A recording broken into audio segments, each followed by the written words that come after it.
подготовке машина должна была ездить Д3, но у него нет каркаса. И поэтому мы, исходя из безопасности, не запускаем его в Д3.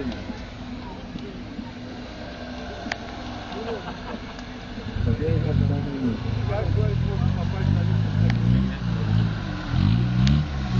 Ребята, видите, пойдете сюда,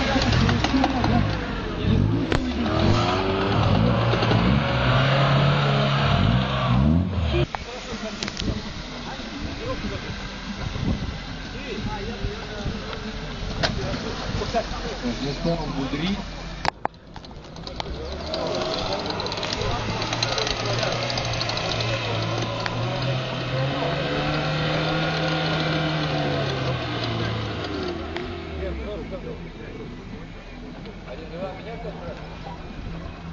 Выжил молча.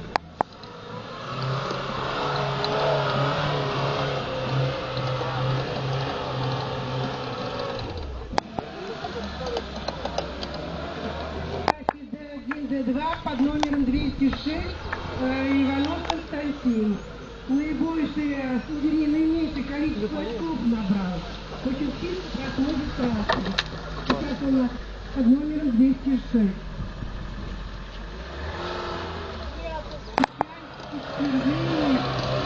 Он какие у них красивые краски,